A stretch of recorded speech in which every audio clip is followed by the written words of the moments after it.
আসসালামু আলাইকুম, নিয়ে এলাম ব্র্যান্ড নিউ একটা ভিডিও এবং আপনারা ভিডিওতে দেখতে পাচ্ছেন লুকমা জাফরান মিল্কশেক। তো আজ কথা বলবো কিভাবে এটি বানাবো তা নিয়ে। প্রথমে একটি ছোট্ট কাপ নিয়ে নিচ্ছি এবং এখন নিলাম লুকমা জাফরান বাদাম মিল্কশেক। তো এখন এটা খুলছি এবং খোলার পর প্রায় 2 থেকে 2.5 চা চামচ মতো আমি জাফরান বাদাম মিল্কশেক নিব। এবং এই যে গুঁড়াটা দেখতে পাচ্ছেন, এটা কিন্তু খুব সুন্দরভাবে এই গুঁড়া করা এবং এটা খুবই টেস্টি। আর সবচেয়ে বড় বিষয় হচ্ছে যে এটা BCSIR সার্টিফাইড। তো এই যে দেখেন, দেখতে পাচ্ছি এবং সত্যি কথা বলি যে এটা খোলার পর যখন আমি কৌটা খুললাম তখন এত সুন্দর একটা ঘ্রাণ বের হয়েছে যা বলার মতো না। তো এখন এটার সাথে মেশাবো দুধ।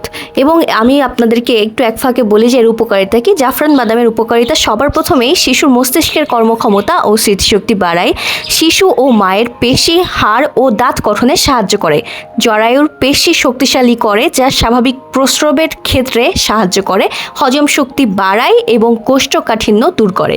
তো শুধুমাত্র মা এবং বাচ্চা না, এটা এই ধরনের খাবার কিন্তু সবাই খেতে পারবে এটা, এবং এটা খুবই টেস্টি এবং খুবই হেল্পফুল।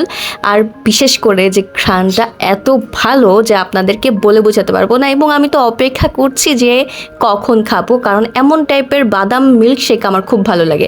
এখন চিনির পরিবর্তে আমি নিচ্ছি লুকমা খেজুর চিনি। এবং এই লুকমা খেজুর চিনির উপকারিতা অনেক বেশি। খেজুর রুচি বাড়াতে খেজুরের কোনো তুলনা হয় না। অনেক শিশুরা তেমন একটা খাবার খেতে চায় না, তাদেরকে নিয়মিত খেজুর চিনি খেতে দিলে রুচি ফিরে আসে। খেজুর চিনি ক্যালসিয়ামের হাড়কে মজবুত করে। খেজুর চিনিতে থাকা ভিটামিন A ও ভিটামিন C দৃষ্টিশক্তি ভালো করতে সাহায্য করে।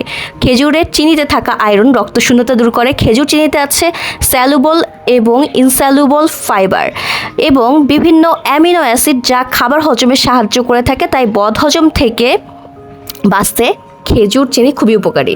আর খাবারটি খুবই টেস্টি ছিল। আমার ভিডিও কেমন লেগেছে অবশ্যই লাইক, কমেন্ট এবং শেয়ার করে জানিয়ে দেবেন। ওকে, আর বাসায় কিন্তু অবশ্যই ট্রাই করবেন। ডেসক্রিপশন বক্সে লিংক দেওয়া থাকবে।